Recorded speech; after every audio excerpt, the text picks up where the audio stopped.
Welcome back to the Lexi's Leukemia channel. Today we're going to therapy.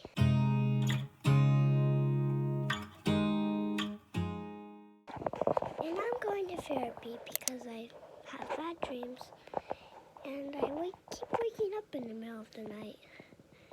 So that's why I have Mommy sleep in my bed every night. Well, it's time to get going.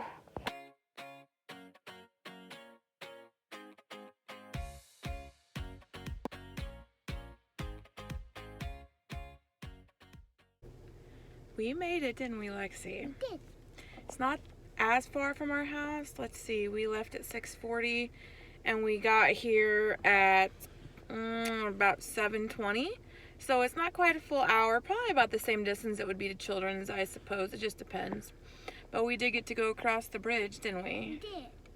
So basically, we're going to go here. I don't know if this is going to be our permanent therapist.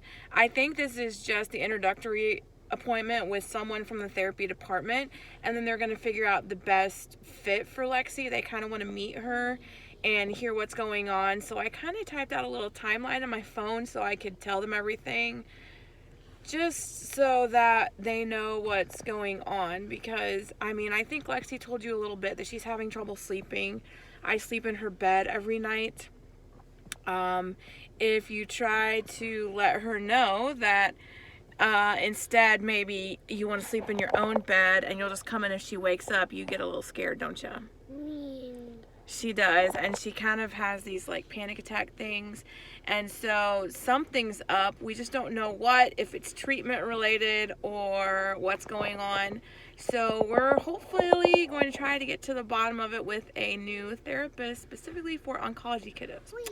So we'll record as much as we can, maybe not Lexi's session just because that's a little more private, but we'll let you know how it goes afterwards, right, Lexi? All right.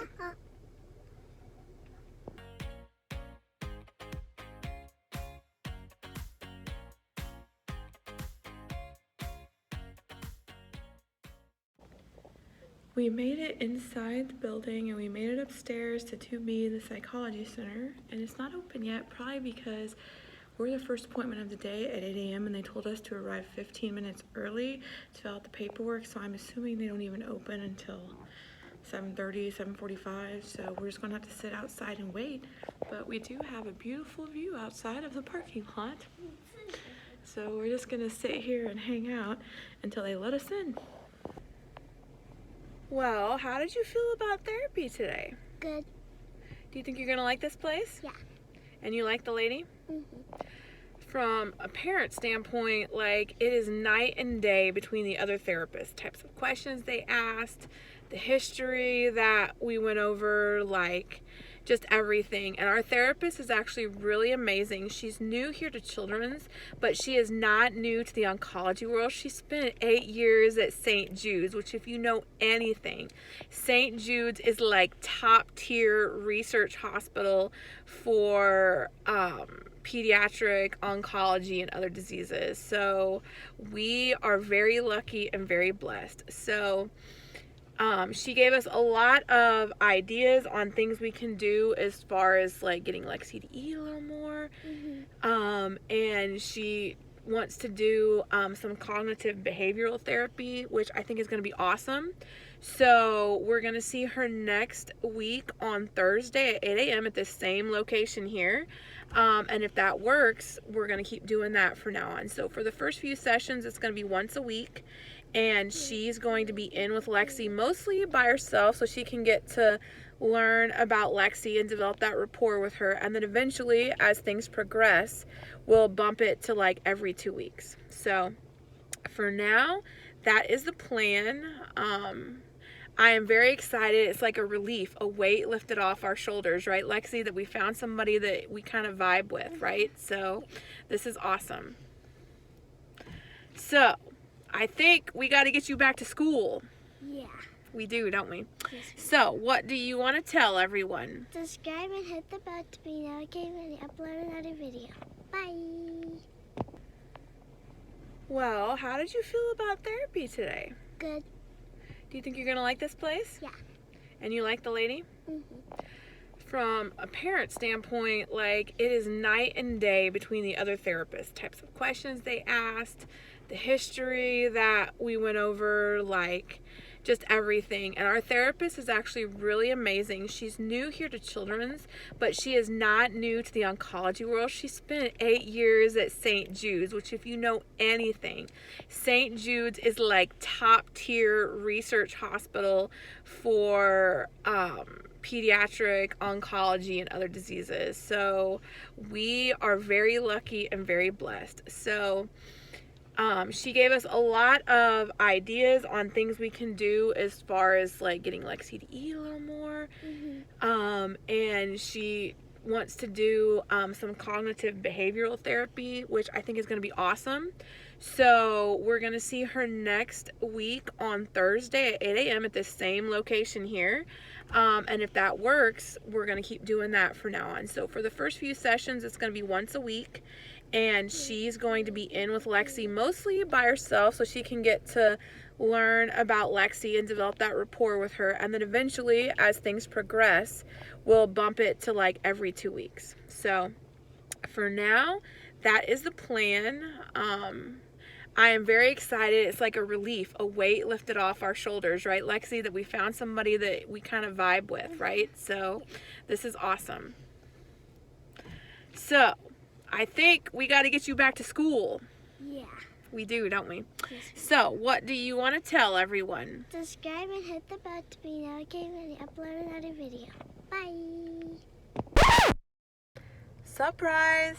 So I thought that was going to be the end of the vlog. Even had Lexi do her little outro, tell you all goodbye. And then the more I got to thinking about it and I talked with Lexi, she said, you know, Mom, we didn't share a whole lot in that video. And I don't care if you tell them what's going on with me. If it will help another little kid, she's like, I just really don't want to talk about it. But if you want to talk about it, that's fine. And if it would help another little kid going through anxiety like I am, then I think you should share. So basically, I'm trying to remember what all we shared with you in that last clip. I think I talked about the cognitive behavioral therapy and that she has anxiety. The idea is that her anxiety is rooted in some type of fear or something that's making her feel a certain way inside, and then it's manifesting itself externally. So Lexi basically will not go to sleep unless there is somebody in the room with her. Pardon me if I'm moving. I am actually in the pickup line at Lexi's school waiting for her to get out. We sit here for a long time. So anyway, basically the idea is that Lexi just doesn't sleep well. She'll sleep if someone's in the room with her, whether her cousins come to spend the night or like that night that we went away to St. Louis, my mom stayed the night with her and she was fine, but you had to physically be sleeping in the bed with her. You have to be in the same room. It's not enough to be in the same house. Even though Brian and my bedroom is right across the hall from hers and we've got a monitor set up and everything so we could come running if there was ever an issue, that is no longer good enough. We used to be able to she would let us sneak out after she had fallen asleep. And then she started waking up in the middle of the night and then she would freak out and have these, like, I call them panic attacks. Like if you tried to just get her to go back to sleep and then go back to your own bed, then she would literally cling on to you. Like she would grab you and give you this big giant hug and squeeze you so tight and she wouldn't let go.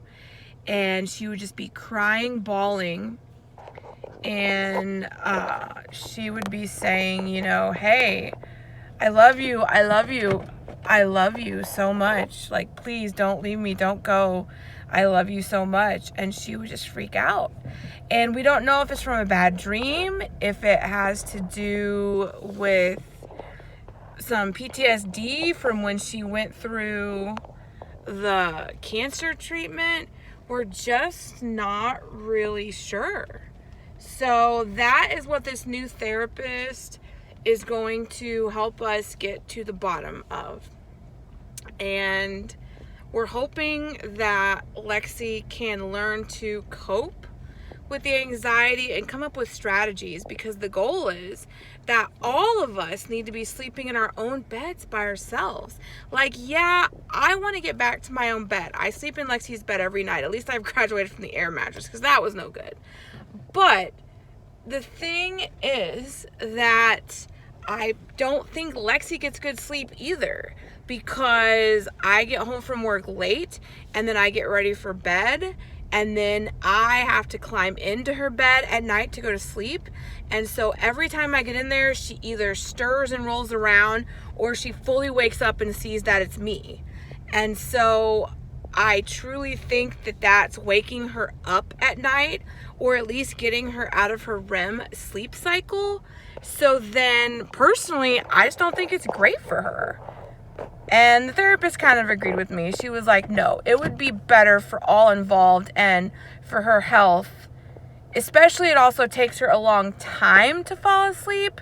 So it's one of those things where if she's having a night where she's really anxious and Brian had to put her to bed because I'm at work, like, she freaks out. She loves it when I am home, because she knows that I'm in the house and I'll be there.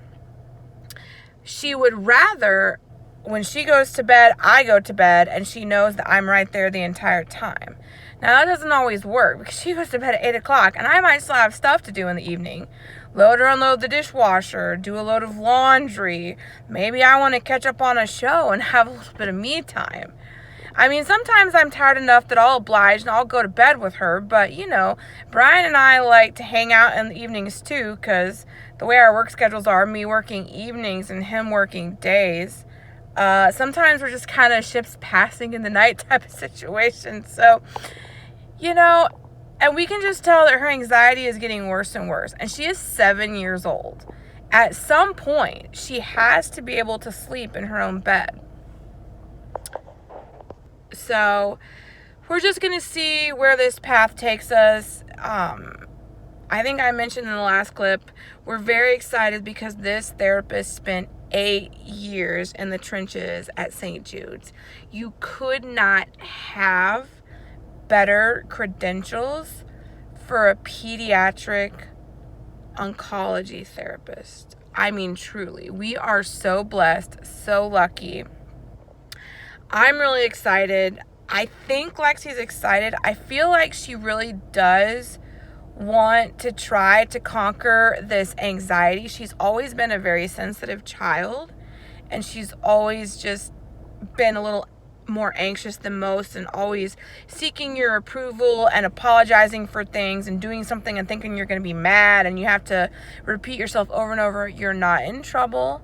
You're not in trouble. It was just an accident type of thing. Like, even if she just spills her water or spills her milk, like, if I look at it and I go, oh, Lexi, like, one day she spilled it and I had to get my electronics off the kitchen table out of the way. It was just an accident. But, you just kind of take on that frustrated, oh my gosh, Lexi, what happened?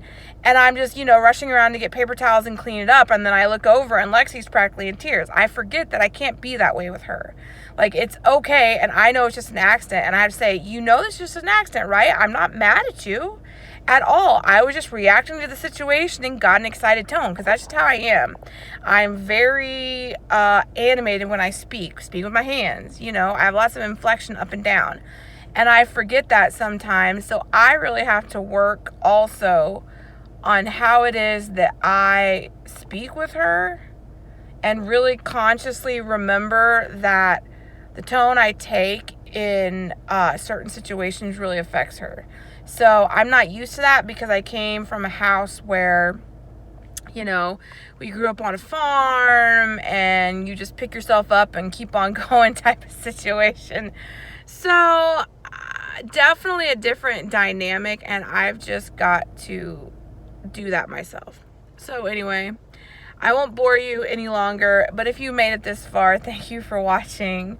We're really hopeful that this will help, and I think we come from a generation, my husband and I, where therapy wasn't as widely known. There's definitely been a stigma about therapy for adults especially, but even amongst kids, I feel like more parents need to realize that that option is out there, and you don't have to struggle alone by yourself trying to like read all the books and the articles and Google all the things to figure out how to help your kid.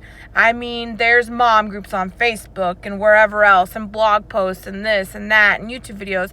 But at the end of the day, if you need professional help to help your child, that is okay. That does not mean that you're failing as a parent. It just means that you're doing your level best and giving 110% to do whatever you have to do to help your child, which means you're being an awesome parent. So I think that was something I had to realize, like my husband and I both. We aren't failing as parents. Just because you need to get professional help for your child doesn't mean that you as a parent are failing. So that's something that I hope, if that's something you needed to hear today, there you go. That's why Lexi wanted me to share this, because she wanted other kids to know and other families that it's okay if you need to go and talk to someone, and if you get scared sometimes and you need to work through that. So anyway, thank you for listening to me ramble on. This will be the real closing of the video, so I'll say it like Lexi. Don't forget to like and subscribe to be notified when we upload another video. Bye.